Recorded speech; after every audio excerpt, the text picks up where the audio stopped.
जय हिंद। एक बार पुनः आपका अपना channel sigma arts classes Birol में स्वागत है। और इस वीडियो लेक्चर के माध्यम से हम लोग बीपीएससी के एग्ज़ाम होने वाली है उससे संबंधित वर्ग 7 के इतिहास को और संपूर्ण इतिहास को इस वीडियो लेक्चर के अंतर्गत हम लोग देखेंगे। तो वर्ग 7 के इतिहास के अंतर्गत हम लोग निम्नलिखित अध्याय को पढ़ने वाले हैं, जिसमें है कब, कहाँ और कैसे नए राज्य एवं राजाओं का उदय, तुर्क अफगान शासक, मुगल साम्राज्य, शक्ति के प्रतीक रूप में वास्तुकला, किले एवं धार्मिक स्थल, शहर, व्यापारी एवं कारीगर, सामाजिक सांस्कृतिक विकास, क्षेत्रीय संस्कृतियों का उत्कर्ष। और नवाध्याय है 18वीं शताब्दी में नए राजनीतिक संरचनाएं। 10वां अध्याय है हमारे इतिहासकार, जिसमें हम लोग पढ़ने वाले हैं सर यदुनाथ सरकार और सैयद हसन अस्करी को। तो पहला अध्याय की शुरुआत करते हैं, जो अति महत्वपूर्ण बीपीएससी और अन्य एग्जाम की दृष्टि से है। मिनहाज ए सिराज के द्वारा 13वीं सदी में हिंदुस्तान शब्द का प्रयोग किया गया था, और सबसे पहले इसी समय में मिनहाज ए सिराज के द्वारा बिहार शब्द का भी प्रयोग किया गया था। ये अति महत्वपूर्ण है, जो खास करके बिहार बोर्ड के एससीईआरटी से लिया गया है। 13वीं शताब्दी के आसपास में चरखे का प्रयोग किया गया था। किसका प्रयोग किया गया था? चरखे का प्रयोग किया गया था। सबसे पहले कागज का प्रयोग 100 ईस्वी के आसपास में कहाँ पर हुआ था? चीन में हुआ था, और भारत में 13वीं सदी के आसपास में इसका प्रयोग किया जाने लगा था। कुतुबनुमा जो दिशा सूचक यंत्र होता है, उसका प्रयोग भी 13वीं शताब्दी के आसपास में किया गया था। अरब लोगों ने 8वीं शताब्दी में सिंध पर कब्जा किया, और इन्हीं अरबों के साथ नए धर्म इस्लाम का भारत पर आगमन हो जाता है। 712 ईस्वी में आपको ध्यान रखना है। फिर जो अरब लोग भारत में आए थे ना, तो उसका प्रमुख पकवान क्या था, इस पर हम लोग चर्चा करते हैं। पकवान के रूप में आता है पुलाव, बिरयानी, कोरमा, फिरनी इत्यादि आता है। पहले आता है अरब, उसके बाद आता है तुर्क, उसके बाद अफगान, और उसके बाद मुगल साम्राज्य का प्रादुर्भाव भारत में होता है। अब आ रहा है गंगा जमुनी संस्कृति क्या है। तो जब अरब, तुर्क, अफगान और मुगलों का भारत पर आगमन हुआ, तो इसकी संस्कृति, रीति रिवाज, सामाजिक स्थिति रीति रिवाज और सामाजिक संस्कृति का जो भारत पर असर पड़ा, प्रभाव पड़ा, इसी को मिलता जुलता को ही गंगा जमुनी सरस्वती के रूप में जमुनी संस्कृति के रूप में हम लोग जानते हैं। दक्षिण भारत में चोल शासकों ने कई भव्य मंदिर का निर्माण किया था। दरिया साहब का संबंध बिहार के प्रसिद्ध हिंदी भक्त कवि के रूप में जाना जाता है। पटना जिले के मन्नेर के प्रसिद्ध हजरत शरफुद्दीन अहमद सूफी संत थे। पटना जिले के मन्नेर के जो प्रसिद्ध हजरत शरफुद्दीन अहमद क्या थे? एक प्रकार के सूफी संत थे। कलहंग द्वारा जो राजतरंगिणी पुस्तक लिखी गई थी ना, वह जम्मू कश्मीर के इतिहास से संबंधित पुस्तक है, और यह जो पुस्तक लिखी गई थी वह संस्कृत भाषा में लिखी गई पुस्तक है। अलबरूनी के द्वारा तहकीक के हिंद अर्थात तारीख उल हिंद लिखी गई थी। ये अति महत्वपूर्ण है, इसको ध्यान रखना है। मिनहाज उस सिराज के द्वारा तबकात नासरी पुस्तक लिखी गई थी, जिसमें मोहम्मद गोरी और गुलाब वंश का वर्णन देखने को मिलता है। तारीख फरिश्ता जियाउद्दीन बर्नी की रचना है। अल फजल ने आईन अकबरी एवं अकबरनामा को लिखा था, जिसमें अकबर से संबंधित जानकारी देखने को मिलता है, जो मुगल वंश के सबसे महानतम शासक रूप में जाना जाता है। अब आता है नामा क्या है। तो अकबर के समय में यह शब्द प्रचलित आया था, जैसे हो गया अकबरनामा, जिसके लेखक नाम है अबुल फजल। क्या नाम था? अबुल फजल।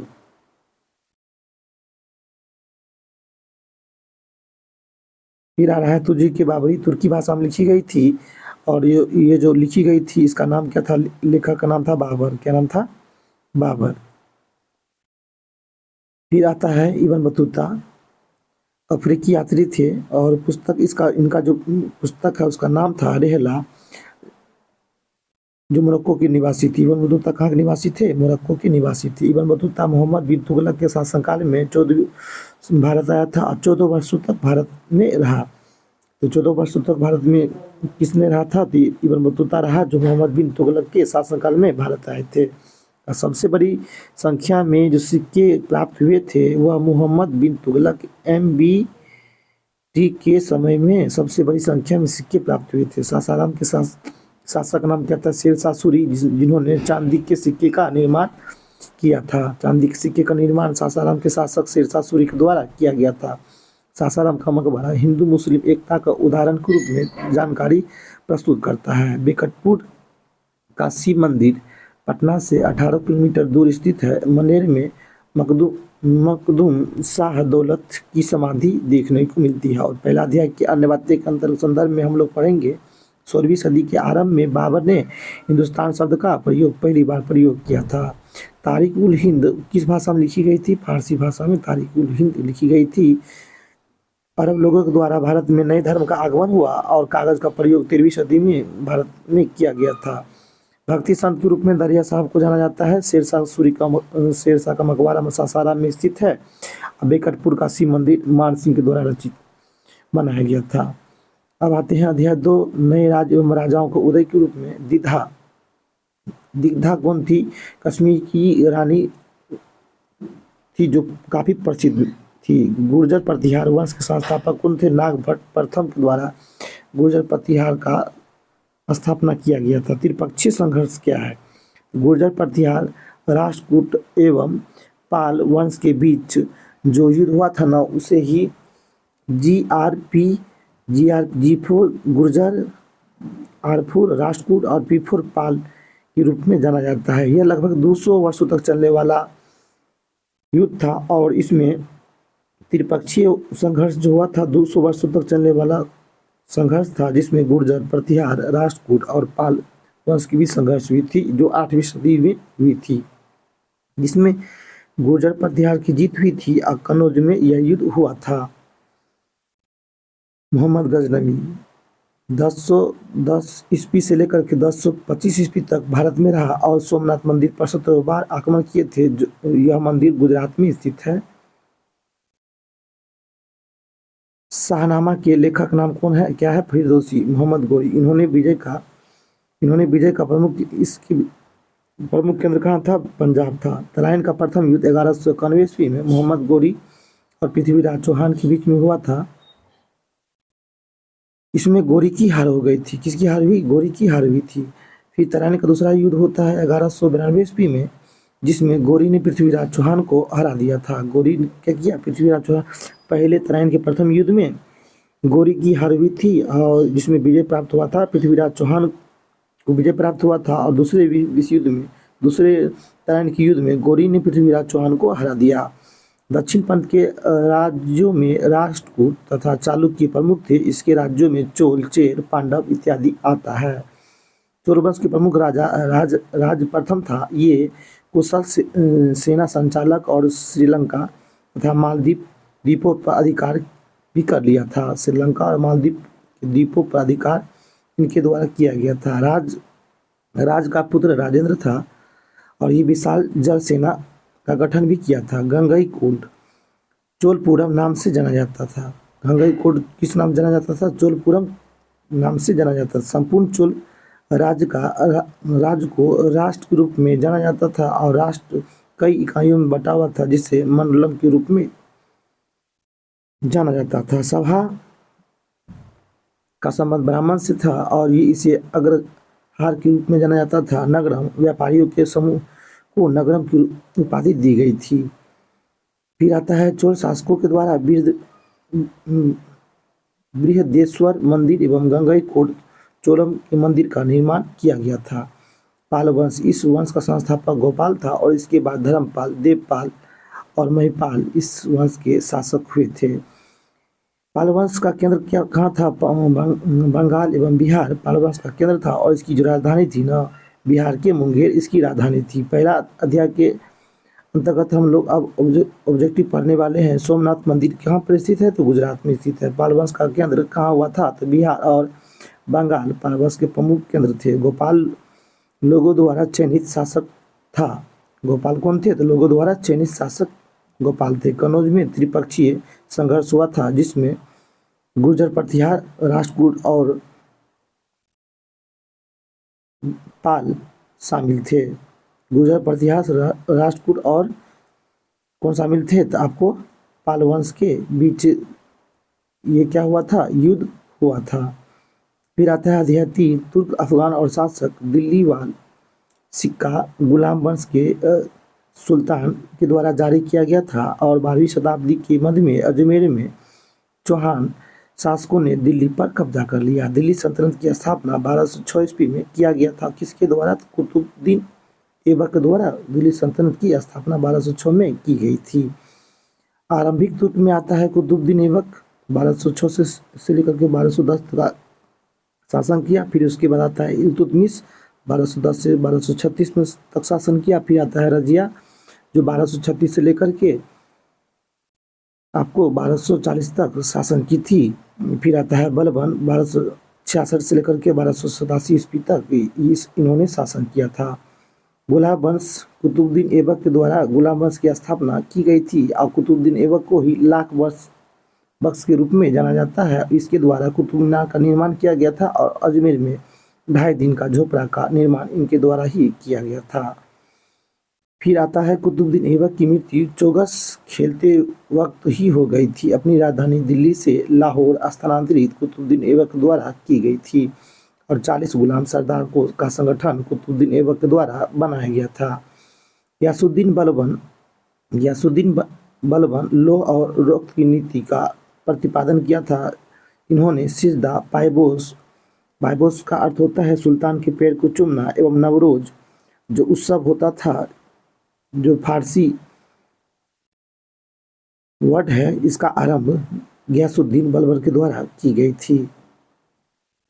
गुलाम वंश के बाद आता है आपको खिलजी वंश, उसके बाद आता है तुगलक वंश, उसके बाद आता है सैयद वंश। गुलाम वंश के संस्थापक कुतुबुद्दीन ऐबक द्वारा 1206 में की गई थी। फिर इसके बाद आता है लोधी वंश, उसके बाद लोधी वंश के के शासक रूप में बहलोल लोधी जो 1451 ईस्वी में शासन किया था इसको जाना जाता है। फिर आता है जलालुद्दीन खिलजी, इसका जो कार्यकाल होता है 1290 में शुरू होता है। तुगलक वंश के थे लेकर के गयासुद्दीन तुगलक शासक थे जो 1320 ईस्वी में शासन करना शुरू किए थे। सैयद वंश के थे खिर्ज खां जो 1414 ईस्वी में शासन करना शुरू किए थे। फिर तुर्क आक्रमणकारी मोहम्मद गोरिक ने पंजाब और मुल्तान पर अधिकार कर लिया था। तुर्क आक्रमणकारी मोहम्मद गोरी क्या किए थे? पंजाब और मुल्तान पर आक्रमण करके अधिकार उसका कर लिए थे। इसने अपने साथ कुतुबुद्दीन ऐबक को भारत में लाया था। 1206 ईस्वी में गोरी की मृत्यु हो जाती है, उसके बाद ऐबक का शासन आरंभ हो जाता है। फिर रजिया सुल्तान इल्तुतमिश की बेटी थी और इन्होंने 1236 से लेकर के 1240 ईस्वी तक शासन किया और दिल्ली सल्तनत पर बैठने वाली पहली मुस्लिम शासिका थी। ये रजिया सुल्तान दिल्ली सल्तनत पर बैठने वाली पहली मुस्लिम शासिका के रूप में जानी जाती थी जिन्होंने 1236 से लेकर के 1240 ईस्वी तक शासन किया। इसका विरोध भी किया गया था।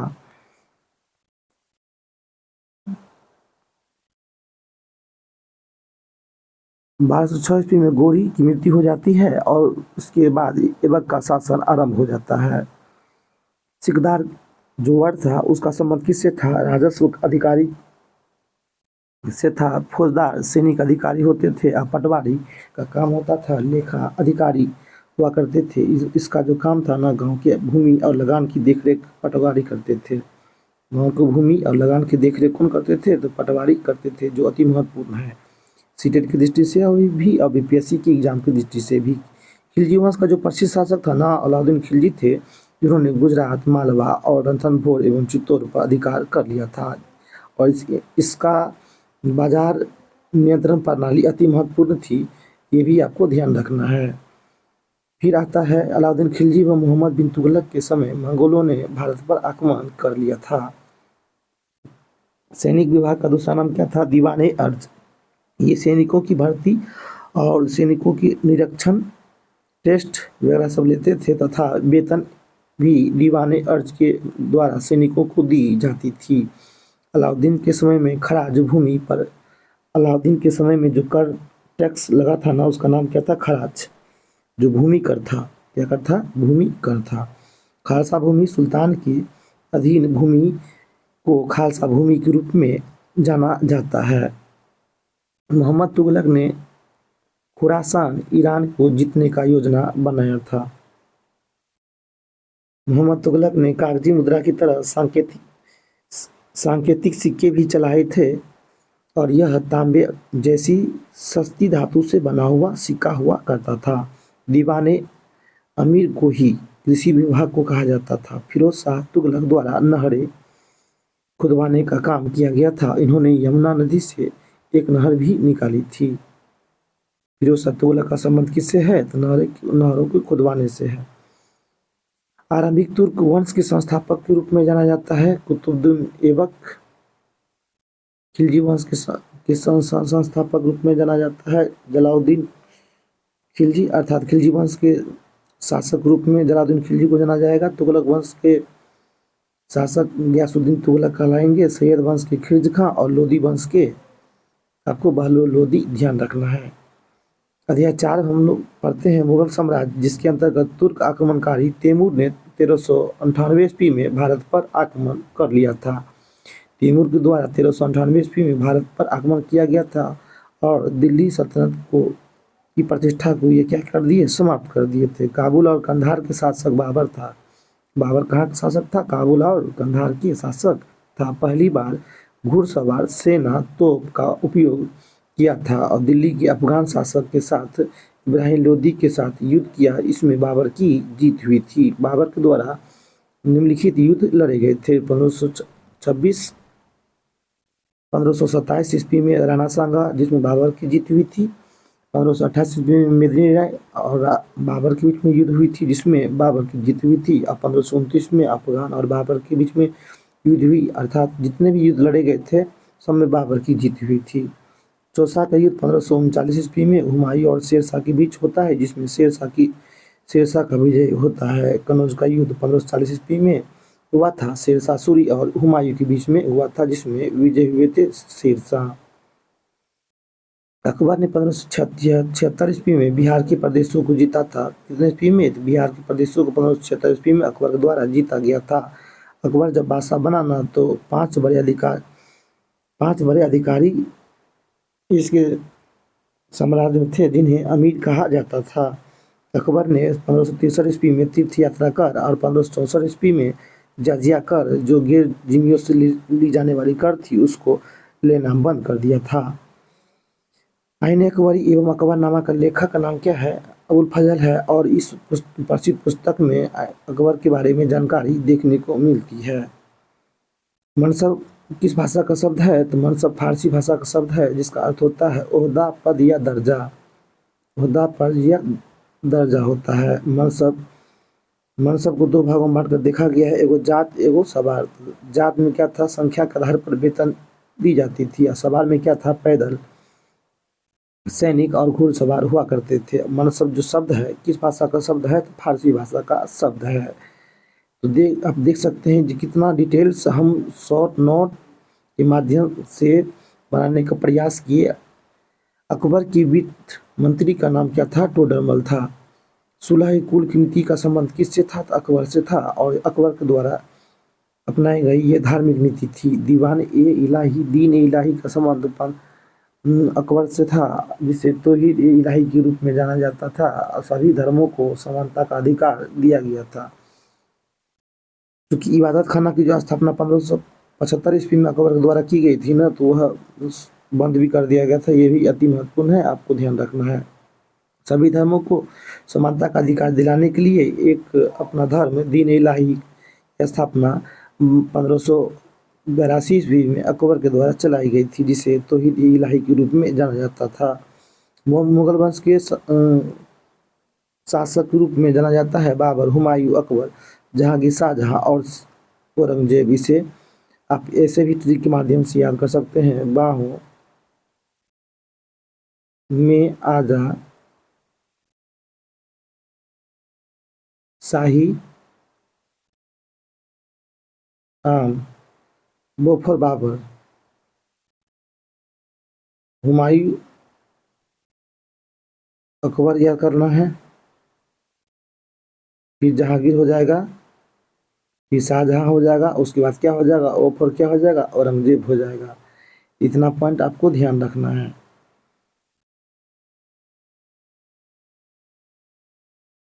इस धर्म को अपनाने वाला अर्थात दीन इलाही धर्म को अपनाने वाला पहला हिंदू शासक कौन था? बीरबल थे। इसका असली नाम, बीरबल का असली नाम क्या था? महेश दास था। जहांगीर को न्याय की जंजीर के रूप में जाना जाता है, और यह जो न्याय की जंजीर किससे बनी थी? सोने की लंबी जंजीर जहांगीर के द्वारा बनाई गई थी, जिसको जिनको भी अगर दिक्कत होती थी इनके साम्राज्य में, राज्य में, तो वह सोने की लंबी जंजीर को जोर से पकड़ करके खींचते थे। अर्थात खींचने के संदर्भ में ही जहांगीर समझ जाता था कि हमारे राज्य में किसी को कोई दिक्कत है, और उसका उस समस्या का समाधान जहांगीर करते थे। शाहजहां का पुत्र के रूप में दारा सिकोह, शाह शुजा, औरंगजेब अब मुराद बख्श आता है। शाहजहां ताजमहल का निर्माण किया था। 1739 ईस्वी में ईरान के शासक नादिर शाह ने मुगलों को अधिकार को कमजोर कर दिया था, शक्ति कमजोर कर दिया था, और यह इसका पहला आक्रमण था। औरंगजेब ने दक्षिण भारत के दो महत्वपूर्ण राज्य बीजापुर और गोलकुंडा को अपने अधिकार क्षेत्र में ले लिया था। नादिर शाह ने 7 लाख रुपए, 1 करोड़ के सोने के बर्तन, 50 करोड़ के हीरे जवाहरात, तख्त-ए-ताउस जिसे मयूर सिंहासन के रूप में जाना जाता है, तख्त-ए-ताउस को दूसरा नाम क्या है? मयूर सिंहासन, और कोहिनूर हीरा को लूट करके मुगलों की शक्ति को कमजोर कर दिया था और अपने देश चले गए थे। मनसब का अर्थ होता है पद। बैरम खां जो अकबर के कौन थे? अकबर के दरबार से संबंधित थे, और गवर्नर, सूबेदार को गवर्नर कहा गया था। जहांगीर को न्याय की जंजीर के रूप में जाना जाता है। महाराणा प्रताप चित्तौड़ के राजा हुआ करते थे।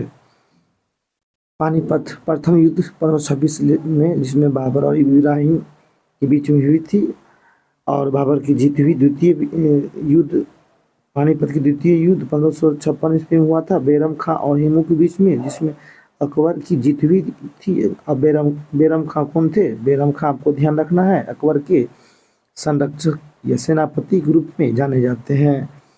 तृतीय युद्ध 1761 ईस्वी में अहमद शाह और सदाशिव के बीच हुई थी, जिसमें किसकी जीत हुई थी? अहमद शाह की जीत हुई थी। अर्थात पानीपत के तृतीय युद्ध 1761 ईस्वी में हुई थी ना, तो उसमें अहमद शाह की जीत हुई थी और सदाशिव हार गए थे। अकबर के दरबारी इतिहासकार अबुल फजल थे। बाबर ने मुगल वंश की स्थापना 1526 ईस्वी में की थी। शेर शाह ने ढाबा और सराय का निर्माण किया था।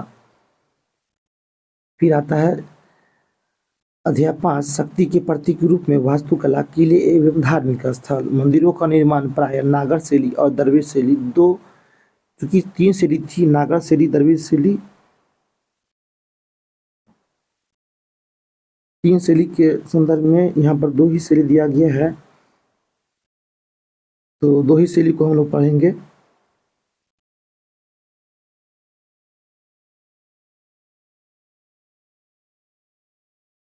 क्योंकि ध्यान रखना है 6ठी शताब्दी ईस्वी तक उत्तर और दक्षिण भारत में है ना, मंदिर वास्तुकला का शैली, 3 शैली महत्वपूर्ण है।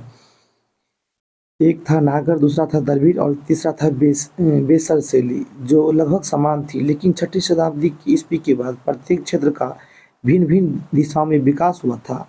आगे ब्राह्मण हिंदू के मंदिरों के निर्माण के 3 प्रकार की शैली का निर्माण किया गया था, जिसे नागर, द्रविड़ और बेसिल शैली के रूप में प्रयोग किया जाने लगा था। उसी के संदर्भ में हम लोग पढ़ने वाले हैं। इस अध्याय में मंदिरों का निर्माण प्रायः नागर और द्रविड़ शैली के रूप में जाना जाता है।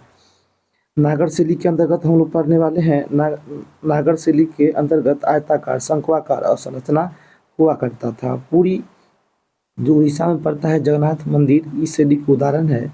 खजुराहो मध्य प्रदेश में पड़ता है, नागर शैली का में ही निर्मित मंदिर है। शीर्ष पतला होता था और इसी से जिसे शिखर के रूप में जाना जाता था। केंद्रीय भाग में प्रधान देवी की मूर्ति होती थी, जिसे गर्भगृह के रूप में जाना जाता था। कोणार्क का सूर्य मंदिर, तो कोणार्क का सूर्य मंदिर कहाँ स्थित है? तो कोणार्क का सूर्य मंदिर स्थित है आपको उड़ीसा में, जो 13वीं सदी में राजा नरसिंह देव ने बनवाया था। 7 घोड़ों वाले रथ के लिए यह क्या है, प्रसिद्ध है। 12 पहिए लगाए इस मंदिर को बनाने में 12 पहियों का प्रयोग किया गया था। आकृतियाँ फूल पत्तियाँ थी, उसमें पशु, देव, दानव और काल्पनिक पशु का चित्र इस मंदिर के दीवारों पर डिजाइन किया गया था। फिर आता है दरवेश शैली। यह दक्षिण भारत की शैली थी। गर्भगृह के ऊपर में कई मंजिलों का निर्माण इसका किया गया था, जिसकी संख्या 5 से 7 हो सकती थी। इसे विमान कहा जाता था। तंजौर तमिल वर्ड है का बृहदेश्वर मंदिर इसका उदाहरण है। और मदुरै तमिलनाडु का मंदिर मीनाक्षी सुंदरेश्वर मंदिर इसका उदाहरण है। चोल शासक प्रथम राजराज चोल ने बृहदेश्वर का मंदिर का निर्माण करवाया था। फिर आता है कुब्बत उल इस्लाम। इस्लाम की शक्ति मस्जिद है जो दिल्ली में स्थित है और कुतुब मीनार के आसपास परिसर में इसका निर्माण किया गया था। इसी काल में मेहराब और गुंबद, 2 नवीन स्थापत्य शैलियों का भी निर्माण किया गया था। कुतुब मीनार को कुतुबुद्दीन ऐबक ने बख्तियार काकी को याद में बनवाया था। इसकी पहली मंजिल ऐबक के द्वारा बनाई गई थी। तीसरी मंजिल ऐबक इल्तुतमिश के द्वारा बनाई गई थी और इसकी शीर्ष की जो मरम्मत की गई थी ना, फिरोज शाह तुगलक ने किया था।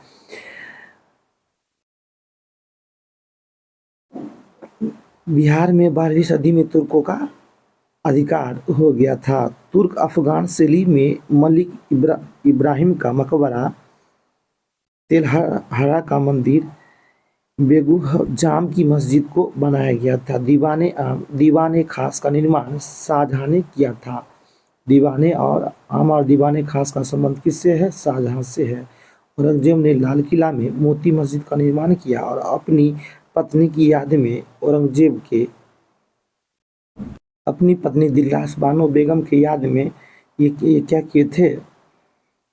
महाराष्ट्र में औरंगाबाद में बीबी का मकबरा भी बनवाए थे। और औरंगजेब को आलमगीर या जिंदा पीर के रूप में जाना जाता है, इसकी मृत्यु 1707 ईस्वी में हुई थी। ये अति महत्वपूर्ण है, इसको ध्यान रखेंगे। और इसके समय में ही, इसके शासनकाल में ही मुगल साम्राज्य अपने विस्तार के शिखर पर पहुंच चुका था।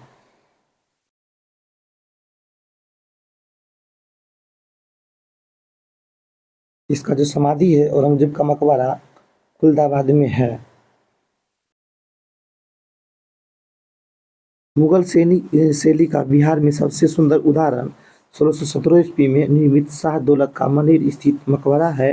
बिहार के प्रांतपति इब्राहिम खां काकर ने इसको बनाया था और इसका निर्माण लाल बलुआ पत्थर से हुआ है। शेर शाह का मकबरा 16वीं सदी में सासाराम में बनाया गया था और यह अफगान शैली में बना हुआ मकबरा है। यह इमारत 1545 ईस्वी में बनाया गया था। मध्यकाल में 3 मंदिर का निर्माण की शैली बनाई गई थी और बिहार में नागर शैली में बने मंदिर का सबसे अच्छा उदाहरण महाबोधि मंदिर देखने को मिलता है। मंदिर की शैली के निर्माण में 3 शैली अति महत्वपूर्ण है, जैसा कि हम लोग पढ़ चुके हैं। नागर शैली, दरवेश शैली और एक और आपको ध्यान रखना है बेसर शैली। मुसलमानों द्वारा बिहार में बनाई गई सबसे महत्वपूर्ण इमारत क्या था? मन्नेर स्थित मकबरा था। मुगल कालीन शाहजहां के काल में स्थापत्य कला को अपनी चरम सीमा पर पहुंचा दिया गया था। मुगल काल के शाहजहां के काल को ही स्थापत्य कला का स्वर्ण काल के रूप में जाना जाता है, जो अति महत्वपूर्ण है। शाहजहां ने लाल किला का निर्माण 1638 ईस्वी में दिल्ली में कराया था। बिहार में मुस्लिम उपासना स्थल निर्माण का प्रथम उदाहरण मनेर का दरगाह है। अध्याय 6 है शहर, व्यापारी और कारीगर। दक्षिण भारत का शहर कांचीपुरम, मदुरई, तंजावुर है एवं उत्तर भारत के शहर दिल्ली, आगरा एवं लाहौर है। दक्षिण भारत के मंदिरों में तंजावुर, कांचीपुरम, तिरुपति महत्वपूर्ण है, जो 8वीं से 12वीं सदी से संबंधित ये सब मंदिर है। तीर्थ स्थल शहर के रूप में मथुरा आता है, काशी आता है, वृंदावन आता है जो उत्तर प्रदेश में है। और आपको ध्यान रखना है अजमेर, माउंट आबू जो राजस्थान में स्थित है। और सोमनाथ को जो मंदिर है ना, वो गुजरात में स्थित है। बुरहानपुर कपास के लिए अति महत्वपूर्ण था। अहमदाबाद कपड़ा के लिए अति महत्वपूर्ण था। बयाना नील के लिए, कांचीपुरम सूती कपड़ा के लिए और कैम्बे रत्न बाजार के लिए अति महत्वपूर्ण था। गुजरात यहाँ जैन व्यापारियों का बोलबाला हुआ करता था। यह पश्चिम भारत का प्रमुख व्यापारिक केंद्र हुआ करता था। गुजरात के बारे में आपको जैन व्यापारी संदर्भ में याद कर लेना है। बंजारा लोग घुमंती व्यापारी हुआ करते थे। इनका कारवां टांडा कहलाता था, अर्थात बंजारा के कारवां क्या कहलाते थे? टांडा कहलाते थे। बंगाल के खाड़ी क्षेत्र में बंदरगाह सतगांव, पुलिकट, मसूलीपट्टनम, नागपट्टनम इत्यादि स्थित था। यूरोप के देशों से ऊनी वस्त्र, सोना, चांदी भारत लाया गया था। अल-बरूनी ने अपने विवरण में 15 व्यापारिक मार्गों का उल्लेख किया है। ये अति महत्वपूर्ण है। सराफा व्यापारियों का महत्वपूर्ण वर्ग हुआ करता था। इसका काम सिक्कों की जांच करना, उसकी शुद्धता करना, आंकना था। दक्षिण भारत के 2 व्यापारिक संघ थे। उस संघ का नाम क्या है? नानादेशी और मणिग्रामम। 17वीं सदी में फ्रांसीसी यात्री बर्नियर मुगल राजधानी दिल्ली आए थे। फ्रांसीसी बर्नियर जो फ्रांस के रहने वाले थे, वर्नियर, वो कब आए थे? तो 17वीं सदी में। कहाँ पर? दिल्ली में। दक्षिण भारत में कांचीपुरम और मछलीपट्टनम सूती वस्त्र का प्रमुख केंद्र हुआ करता था। खंभात की रेशमी वस्त्र की मांग इतनी अधिक बढ़ गई थी ना कि अलाउद्दीन खिलजी ने इसकी बिक्री पर नियंत्रण लगा दिया था। तो खंभात की जो रेशमी की मांग था, इसकी ज़्यादा मात्रा में डिमांड हो गई थी, जिसके कारण क्या किया था? अलाउद्दीन खिलजी ने इस पर टैक्स लगाना शुरू कर दिया था और उसको कंट्रोल करना शुरू कर दिया था। 1498 ईस्वी में पुर्तगाली यात्री Vasco D gamma Calicut, Kerala के कालीकट बंदरगाह पर पहुंचते हैं और इसका हिंद महासागर से लाल महासागर समुद्री मार्ग पर यह कब्जा कर लिए थे। और जो सो वहाँ के जो स्थानीय शासक था ना, जमोरिन, तो उनका स्वागत किया था। फिर आता है 17वीं शताब्दी में यूरोप के अन्य देश, इंग्लैंड, हॉलैंड और डच तथा फ्रांसीस के व्यापारियों ने भारत के साथ व्यापार करना शुरू कर दिया था। अर्थात ये पुर्तगाली से देख करके, पुर्तगाली के जो होने वाले 60 गुना मुनाफा था ना व्यापार करने के संदर्भ में, 60 गुना जो पुर्तगालियों को मुनाफा हुआ था, तो उससे देख करके ये सभी व्यापार भारत से करना शुरू कर दिया था, आरंभ कर दिया था। अंग्रेजी ईस्ट इंडिया कंपनी ने अपनी व्यापारिक कोठियाँ कलकत्ता में आरंभ किया था, मद्रास में किया था, बम्बई में स्थापित कर लिया था। मैदान फसाहत, उलेमा, साहित्यकार, कवि, शायर को मैदान फसाहत के रूप में जाना जाता है। फिर आता है पटना से अंग्रेज सोरा प्राप्त करते थे, क्योंकि यूरोप में इसकी ज़्यादा मांग थी। तो पटना से क्या प्राप्त करते थे? सोरा प्राप्त करते थे। इससे सोरा से क्या होता था? तो बारूद बनाया जाता था। 1620 ईस्वी में अंग्रेजों के द्वारा पटना में रेशम का कारखाना बनाया गया था। 1620 में अंग्रेज द्वारा कहाँ बनाया गया था? तो पटना में रेशम का कारखाना बनाए गए थे। मंदिर नगर के रूप में तिरुपति को जाना जाता है। तीर्थ स्थल के रूप में पुष्कर को जाना जाता है। प्रशासनिक नगर के रूप में दिल्ली को जाना गया था। बंदरगाह के नगर में आपको गोवा को जाना गया था और वाणिज्यिक नगर के रूप में पटना को जाना गया था। फिर आता है अध्याय 7, सामाजिक सांस्कृतिक विकास के संदर्भ में। 8वीं सदी के आरंभ में मोहम्मद बिन कासिम के नेतृत्व में सिंध और दक्षिणी पंजाब पर अरबों ने अपना शासन आरंभ कर दिया। दिल्ली सल्तनत की जो स्थापना की गई थी ना 1206 ईस्वी में, कुतुबुद्दीन ऐबक के द्वारा दिल्ली सल्तनत की स्थापना की गई थी। किताब उल हिंद अर्थात भारत की खोज के लेखक का नाम क्या था? अल-बरूनी था। 1253 ईस्वी में अमीर खुसरो का जन्म एटा यूपी में हुआ था, पटियाला नामक कस्बे में हुआ था।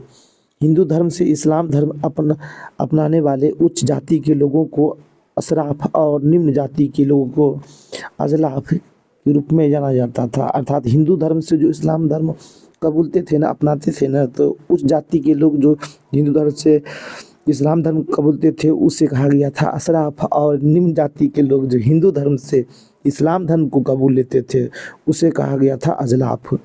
अलवार जो विष्णु संत थी और अलवार संतों की संख्या 12 थी। नेहरार जो शिव भगवान शिव को से संबंधित थी, इसकी संतों की संख्या कितनी थी? 63 थी।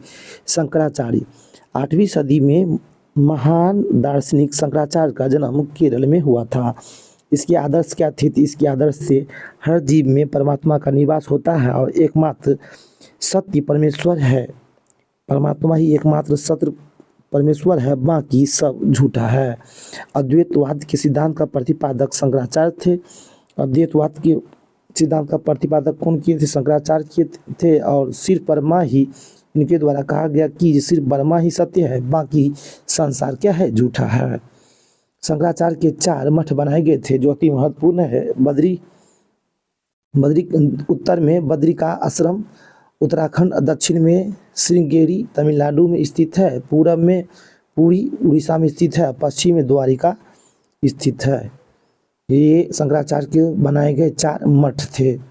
रामानुज शंकराचार्य के दर्शन में ये कुछ विशेषताओं को जोड़ने का काम किए थे। इन्होंने समाज में दलित वर्ग को भी ईश्वरीय आराधना के द्वारा भक्ति का संदेश दिए थे और इन्होंने विष्णु को उपासना पर विशेष रूप से बल दिए थे। फिर आता है वासवना का वीर से बाद। वासवना का वीर आपको आता है, वासवना का वीर से बाद 12वीं सदी में क्या होता है? वासवना के नेतृत्व में वीर से वाद आंदोलन की शुरुआत दक्षिण भारत में होती है, जो केरल से संबंधित है और इसमें तमिल भक्ति आंदोलन तथा मूर्ति पूजा का घोर विरोध किया गया था। वासवना और चन्नावासव के द्वारा इन्होंने कर्मकांड अर्थात कर्म पर विशेष रूप से फोकस किया और मूर्ति पूजा का क्या किया? ये विरोध किए। ये मूर्ति पूजा को ढोंग माने और कर्म, अपने काम को, मेहनत को सबसे अच्छा मेहनत को ही पूजा के रूप में ये माने थे। लिंगायत संप्रदाय के जनक के रूप में जाना जाता है वासवना, और उसका जो भतीजा था ना चन्नावासव को माना जाता है, जिसका संबंध कर्नाटक से है और ये दोनों ब्राह्मण परिवार से संबंधित थे। महाराष्ट्र में जो भक्ति धारा की शुरुआत हुई थी ना 13वीं सदी में नामदेव से लेकर के 17वीं सदी में तुकाराम के द्वारा देखने को मिलती है। इन संतों ने धार्मिक आडंबर, मतलब कि जो धर्म में जो बाहरी दिखावा है, मूर्ति पूजा था, तीर्थ उपासना था, उस सभी कर्मकांडों का खंडन किया अर्थात बेकार माना और इनके द्वारा ऊंच नीच भेदभाव को विरोध किया गया था। जो उस समय में ऊंच नीच और भेदभाव समाज में जो हो रही थी, इन सभी कारणों के कारण उसको ये सब क्या किए थे? महाराष्ट्र के भक्ति आंदोलन के अंतर्गत तुकाराम और नामदेव 13वीं सदी से लेकर के 17वीं सदी तक इन्होंने उसका विरोध किया था। महाराष्ट्र के भक्ति संतों में कौन कौन आते हैं? गणेश्वर, नामदेव, एकनाथ, तुकाराम, सकुबाई, चोखमेला। ये अति महत्वपूर्ण है, इसको आप ध्यानपूर्वक देख लेंगे।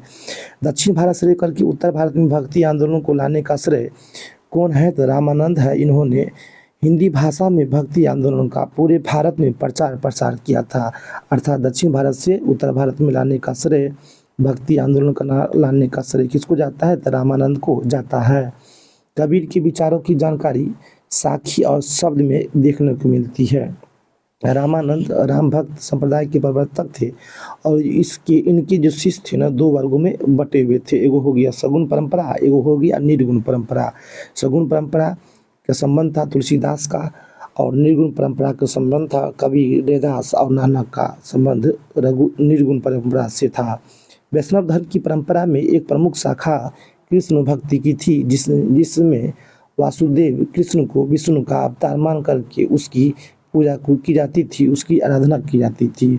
और वैष्णव धर्म के जो परंपरा को प्रतिपादन अर्थात मानने वाला संत का रूप में जाना जाता है मीराबाई, चैतन्य महाप्रभु, वल्लभाचार्य, सूरदास और रसखान वैष्णव धर्म के मानने वाले प्रमुख संत थे। मीराबाई के बारे में थोड़ी जानकारी हम लोग ले लेते हैं। मीराबाई का संबंध या जन्म 1498 ईस्वी में मेरता राजस्थान में हुआ था और इसकी मृत्यु हुई थी ना 1547 ईस्वी में द्वारका उत्तर प्रदेश में हुई थी। इनकी माता वीर कुमारी थी, पिता का नाम रतन सिंह राठौर था, पति राणा सांगा के ज्येष्ठ पुत्र भोजराज से शादी 1516 ईस्वी में इसको हो जाता है। विद्याधर का नाम क्या था? विक्रमादित्य। विशेषता क्या थी? बचपन से ही श्री कृष्ण को अपना पति मानती थी और रैदास की प्रमुख शिष्या मीराबाई थी। चैतन्य महाप्रभु बंगाल के प्रसिद्ध संतों में वैष्णव धर्म के संतों में चैतन्य महाप्रभु का नाम आता है। भजन कीर्तन, आत्मा की शुद्धता और ईश्वर के प्रति प्रेम को इन्होंने बढ़ावा दिया। इनके अनुयायियों में हिंदू, मुसलमान, चांडाल, ब्राह्मण अर्थात समाज के सभी वर्ण इसके अनुयायी में, इसके दर्शन में आते थे। कृष्ण भक्ति परंपरा में सूरदास रसखान की रचना अति महत्वपूर्ण है। गुरु ग्रंथ साहब पंचवानी का संबंध किसका है? तो कबीर के विचारों से देखने को मिलता है, मिलता जुलता है। गुरु ग्रंथ साहब का संकलन अर्जुन देव ने किया था। कबीर रामानंद के शिष्य थे। कबीर के शिष्य थे तो रामानंद के शिष्य थे। यह रामनाथ के राम नाम के जप में कबीर क्या करते थे? विश्वास करते थे। गुरु नानक के संदर्भ में थोड़ी जानकारी लेते हैं। गुरु नानक का जन्म 1469 ईस्वी में नानकाना साहब पाकिस्तान में हुआ था और जो सिखों के प्रथम गुरु थे। और इनका जो जन्म हुआ था पाकिस्तान के तलवंडी नामक गांव में। माता का नाम तृप्ता देवी, पिता का नाम लाला कल्याण राय और 16 वर्ष की आयु में सुलक्षणी पत्नी से इनका विवाह हुआ। प्रथम पुत्र श्री चंद्र पैदा हुए 32 वर्ष की आयु में। और बिहार के संत दरिया साहब के बारे में, तो बिहार में दरिया पंथ के प्रवर्तक दरिया साहब को माना जाता है। इनके अनुयायियों ने इन्हें कबीर का अवतार माना था। दरिया साहब के विचार में एकेश्वरवादी अर्थात एक ईश्वर को मानने वाला की भावना देखने को मिलती है। ईश्वर को दरिया साहब ने निर्गुण और निराकार माना था। मतलब कि निराकार अर्थात मतलब क्या चीज़? ईश्वर के कोई आकार नहीं होते हैं। इन्होंने जाति प्रथा, छुआछूत इत्यादि सभी का क्या किया? विरोध किया था। दरिया साहब के विचार आज आरा, बक्सर, भभुआ जिले इत्यादि में लोकप्रिय है और इन्होंने शाहाबाद इलाकों में एक मठ की स्थापना भी करी थी। सूफीवाद के बारे में, सूफीवाद क्या है? तो सूफी रहस्यवादी संत थे। सूफी क्या थे? रहस्यवादी संत थे जो किसी को पता भी नहीं चल पाता था जो उसका रहस्य आखिर क्या है। और इन्होंने बाहरी आडंबर को अस्वीकार किया। धर्म में जो आडंबर बढ़ रहे थे, दिखावा बढ़ रहे थे, उसको अस्वीकार किया। ईश्वर के प्रति प्रेम, दया को विशेष रूप से बल दिया था। और इसके द्वारा इन्होंने इस्लाम धर्म में मूर्ति पूजा को भी अस्वीकार किया था। अस्वीकार करके एकेश्वरवाद अर्थात अल्लाह के प्रति समर्थन का प्रचार प्रसार इसके द्वारा किसके द्वारा किया गया था? सूफीवाद के द्वारा किया गया था। इस्लाम ने शरीयत अर्थात धार्मिक कानून, नमाज को प्रधानता इस्लाम में इनके द्वारा दी गई थी। भारत में सबसे पहले सूफी खान की स्थापना का श्रेय सोहरावर्दी सिलसिले के संत बहारुद्दीन जकारिया को जाता है। अब वर्ड आ रहा है कि खानका क्या है? सूफी संतों के द्वारा जहाँ इस्लाम और रहस्यवादी चिंतन की शिक्षा प्रदान की जाती थी न, उसे ही खानका कहा जाता था। गुरु को पीर और मुरीद को शिष्य के रूप में सूफीवाद में जाना जाता है। फुलवारी शरीफ पटना का खानका की लाइब्रेरी 400 वर्ष पुरानी है। कितने वर्ष पुरानी है? 400 वर्ष पुरानी है, जिसमें 20,000 इस्लामी साहित्य आज भी देखने को मिलते हैं। यह अति महत्वपूर्ण है। ये बिहार में फिरदौसी सिलसिले के संतों में हजरत मखदूम शराफुद्दीन यहिया मनेरी का विशेष महत्व है। बिहार शरीफ पटना में मनेरी साहब का मजार मतलब दरगाह स्थित है और इनके बगल में उसकी माँ रजिया का मजार जो पीर जगजोत की बेटी थी उसका दरगाह स्थित है। इस अध्याय से संबंधित कुछ अन्य बातें को हम लोग देखते हैं। मोहम्मद बिन कासिम सिंध पर विजय किया था। कहाँ पर विजय किया था? सिंध पर विजय किया था। मोहम्मद गजनी के साथ अलबरूनी विद्वान भारत आए थे। मोहम्मद गजनी के साथ कौन आए थे? तो अलबरूनी विद्वान भारत पहुँचे थे। भारत में कुर्ता पैजामा का प्रचलन मुसलमान के आगमन के साथ ही हुआ था। अलवार और नयनार दक्षिण भारत के प्रसिद्ध भक्ति संत थे। अलवार और नयनार, अलवार भगवान विष्णु और नयनार भगवान शिव को उपासना करते थे। मोइनुद्दीन चिश्ती की दरगाह कहाँ स्थित है? तो अजमेर में स्थित है। निजामुद्दीन औलिया का संबंध है दिल्ली से। शंकरदेव असम से संबंध है। नानक देव पंजाब से और एकनाथ महाराष्ट्र से संबंध है। मीराबाई का संबंध किससे है? तो राजस्थान से। संत दरिया साहब का संबंध किससे है? तो बिहार से है। अध्याय 8 हम लोग पढ़ रहे हैं कि क्षेत्रीय संस्कृतियों का उत्कर्ष। तो ध्यान रखेंगे 7वीं और 8वीं सदी में है ना, पाल, गुर्जर, प्रतिहार, राष्ट्रकूट, पल्लव और चोल वंश का उदय हुआ था। आठवीं सातवीं से लेकर आठवीं सदी में पाल, गुर्जर, प्रतिहार, राष्ट्रकूट, पल्लव और चोल वंश का क्या हुआ, उदय हुआ। उत्तर भारत में बांग्ला, असमिया, मैथिली, उड़िया और अवधी भाषा का उदय हुआ। वही दक्षिण भारत के राज्यों में मलयालम और तमिल भाषा का क्या हुआ, प्रचार प्रसार हुआ था। विजयनगर साम्राज्य में तेलुगु भाषा का विकास हुआ था और बहमनी साम्राज्य में मराठी भाषा का विकास हुआ था। बंगाल के शासक का नाम क्या था, नुसरत शाह ने रामायण महाभारत को किस भाषा में लिखवाया था, तो बंगाली भाषा में लिखवाया था, जिससे बंगाली लोग इस रामायण और महाभारत को पढ़ सके। अब एगो वर्ड आ रहा है कि अपभ्रंश भाषा क्या है, तो आम आदमी के द्वारा सामूहिक रूप से जो भाषा बोली जाती है ना, उससे ही अपभ्रंश भाषा कहते हैं, जिसमें उर्दू, हिंदी, पंजाबी और बांग्ला शामिल होते हैं। उर्दू और मिश्रित, जिसमें अरबी, फारसी और तुर्की शामिल होते हैं की भाषा ये होती है। उर्दू का शाब्दिक अर्थ होता है, उर्दू का शाब्दिक अर्थ शिविर या खेमा होता है। 14वीं सदी में इस भाषा का प्रयोग अमीर खुसरो ने रेख्ता और हिंदवी नाम से किया था। दक्षिण भारत में जिस उर्दू का विकास हुआ वह दक्कनी कहा गया। क्या कहा गया, दक्कनी कहा गया था। 18वीं सदी के अंत तक में उर्दू, हिंदवी, हिंदी और दक्कनी कही जाने लगी थी। जिया नक्शवी ने तूतीनामा पुस्तक की रचना की थी और ढोला मरूहा लौकिक साहित्य का उदाहरण है जो अमीर खुसरो से संबंधित है। मुगल काल में उर्दू मुगलों की मातृभाषा बन गई थी। पद्मावत क्या था, तो मोहम्मद जैसी की रचना पद्मावत है। इसका बांग्ला में अलालोल के द्वारा अनुवाद किया गया था। अकबर के नौरत्नों में अब्दुल रहीम खान खाना थे। ये रहीम के नाम से प्रसिद्ध थे। किस नाम से, रहीम के नाम से प्रसिद्ध थे। अकबर के समय में रामचरित्र मानस की रचना तुलसीदास ने अवधी भाषा में किया था। अकबर के समय में तुलसीदास के द्वारा अवधी भाषा में किसकी रचना की गई थी, रामचरित्र मानस की रचना की गई थी। सूरदास के द्वारा ब्रज भाषा का प्रयोग किया गया था। महाराष्ट्र में एकनाथ और तुकाराम ने मराठी भाषा का विकास किया था। महाराष्ट्र में दो संत थे, एकनाथ और तुकाराम। मराठी भाषा में क्या किया था, भक्ति का प्रचार प्रसार किया था। बिहार की भाषाओं में मैथिली भाषा का उपयोग सबसे अधिक होता है। इसकी लिपि मैथिली लिपि के रूप में जानी जाती है। भोजपुरी भाषा की उत्पत्ति कब हुई थी, तो 8वीं सदी में भोजपुरी भाषा की उत्पत्ति होती है। फिर आता है 7वीं एवं 8वीं सदी में लघु चित्रों का उदय हुआ था। लघु चित्रों का उदय कब हुआ था, लघु चित्रों को देखने को प्रमाण सबसे पहले कहाँ मिलता है, बंगाल में मिलता है। ये बहुत ही इम्पोर्टेंट है। अलाउद्दीन खिलजी के समय में भित्ति चित्र, पांडुलिपि चित्रों का प्रचलन बहुत ही बड़े स्तर पर किया गया था।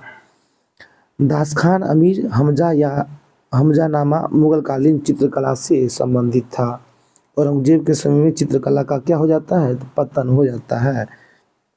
जहांगीर के समय में चित्रकला का विकास का युग भी आया था। ये अति महत्वपूर्ण है, आपको ध्यान रखना है, क्योंकि जहांगीर चित्र देखकर उनको पता चल जाता था कि इस चित्र के अंतर्गत कौन कलाकार इस चित्र में हाथ बनाए, पैर बनाए और मुंह का डिजाइन किसने दिया था।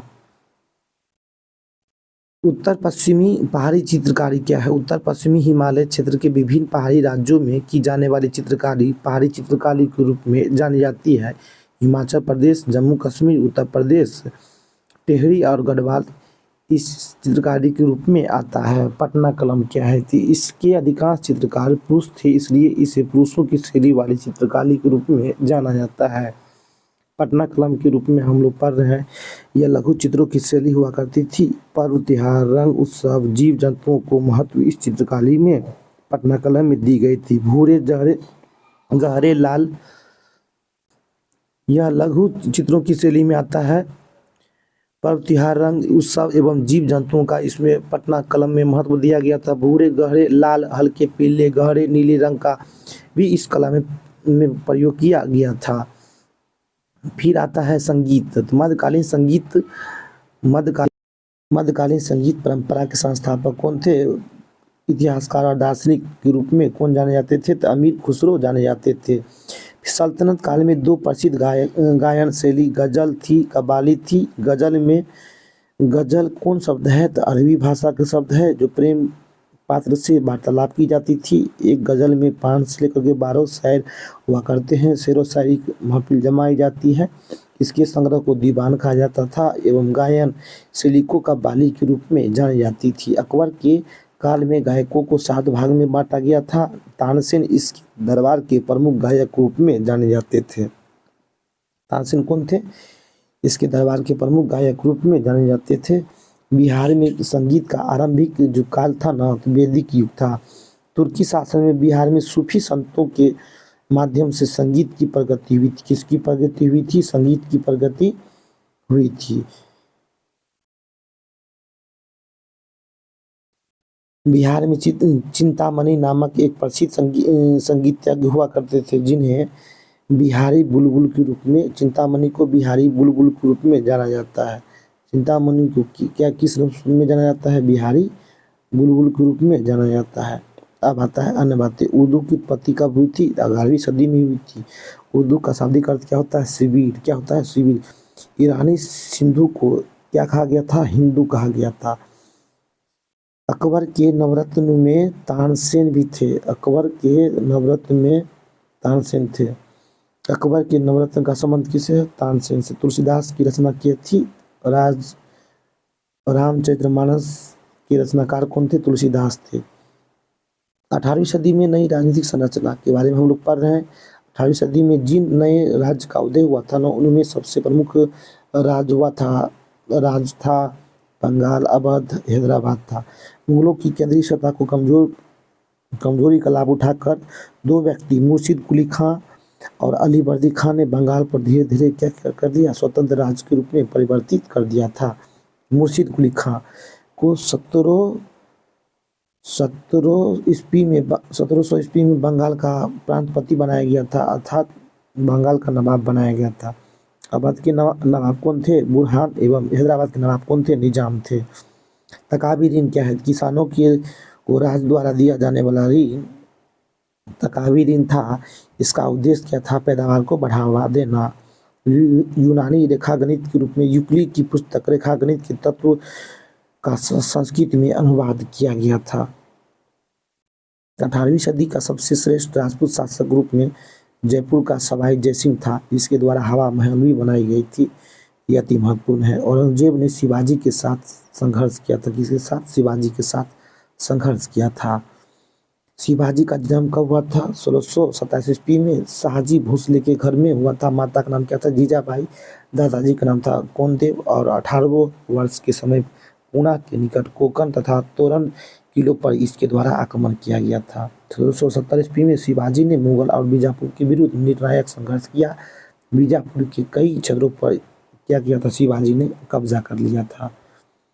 शिवाजी की प्रशासनिक व्यवस्था पेशवा किसे कहा गया था? तो पेशवा कहा गया था पेशवा के अंतर्गत प्रधानमंत्री शासन आते थे। लोकहित का ध्यान इसमें रखा जाता था। सरे नौबत क्या था? सेनापति सेना की नियुक्ति, घोड़ा और अन्य सैनिक सामान की देखरेख सरे नौबत में की जाती थी। मजूमदार का संबंध क्या था? लेखाकार ये होते थे। इसका काम था राजकाज के आय व्यय को से जुड़े मामले को लेखा को तैयार करना हो, इसका काम होता था। बकिया नवीस कौन थे? तो गृह और गुप्तचर विभाग की देखरेख करते थे। राज्य के विरुद्ध होने वाली जितनी गतिविधि थी ना, उस पर ये विवरण प्रस्तुत करते थे। गुरु नवीस राजा का पत्र व्यवहार की मदद के रूप में करने वाले अधिकारी को गुरु नवीस कहा गया था। दबीर कौन था? विदेश मामलों को जो प्रभारी होते थे, पड़ोसी देश से जो संबंध रखते थे, उसे दबीर कहा गया था। पंडित राव जो वर्ड है किससे संबंधित है? तो पंडित राव का संबंध है धार्मिक मामलों का प्रभारी अनुदान को विवरण रखने वाले को पंडित राव कहा गया था। न्यायाधीश या साक्षी शास्त्री हिंदू न्याय प्रणाली की व्याख्या करने वाले को न्यायाधीश कहा गया था। अब एक वर्ड आ रहा है, क्या चीज? चौथ मराठों द्वारा लिया जाने वाला भू राजस्व कर था, जिसमें 25% टैक्स ली जाती थी। सरदेशमुखी मराठों द्वारा लिया जाने वाला कर था, जिसमें जमींदार परिवार से कर लिया जाता था। उपज का 9 से लेकर के 10 तक इसमें कर ली जाती थी। चौथे में 25% कर ली जाती थी। भू राजस्व से संबंधित भूमि कर था। और सरदेशमुखी में 9 से लेकर के 10 तक ये टैक्स इसमें ली जाती थी। 1761 ईस्वी में पानीपत की तीसरी लड़ाई में सरदार अहमद अब्दाली और मराठा के बीच ये युद्ध लड़ी थी, जिसमें मराठा क्या हुई, हार हो गई थी। नादिर शाह, अहमद शाह अब्दाली के आक्रमण के बाद पंजाब में क्या हो गया था, अव्यवस्था फैल गया, अर्थात पंजाब का बहुत क्षतिग्रस्त राज्य हो गए थे, कमज़ोर पड़ गए थे। अन्य बातों के संदर्भ में हम लोग पढ़ने वाले हैं। मुगलों के उत्तराधिकारी राज्य में क्या आता है, अवध राज आता है। बंगाल में स्वायत्त राज्य की स्थापना मुर्शिद कुली खां द्वारा की गई थी। सिखों के एक शक्तिशाली राजनीतिक और सैनिक शक्तियों के रूप में गुरु गोविंद ने क्या किया था, परिवर्तित कर दिया गया था। शिवाजी ने 1674 ईस्वी में स्वतंत्र राज्य की स्थापना करना शुरू कर दिया था। मराठा परिषद का संबंध किससे है, पेशवा से है। ठेकेदारी प्रथा का संबंध किससे था, तो भू राजस्व प्रशासन से। सरदेशमुखी मराठा से संबंध है। निजाम उल मुल्क हैदराबाद के निजाम थे। सूरजमल ये जाट थे। और 1707 ईस्वी में क्या होती है, औरंगजेब की मृत्यु हो जाती है। तो ये बिहार बोर्ड के वर्ग 7 के जितने भी अध्याय, लगभग 9 अध्याय आसपास हम कराए हैं, तो उसका विश्लेषण आप लोग देख चुके हैं। बहुत जल्दी हम बिहार बोर्ड के वर्ग 8 के इतिहास को अब तक पहुंचाने का प्रयास करेंगे। वीडियो वो अगर आपको अच्छा लगता है वीडियो को लाइक कीजिए, सब्सक्राइब कीजिए। जय हिंद, जय भारत।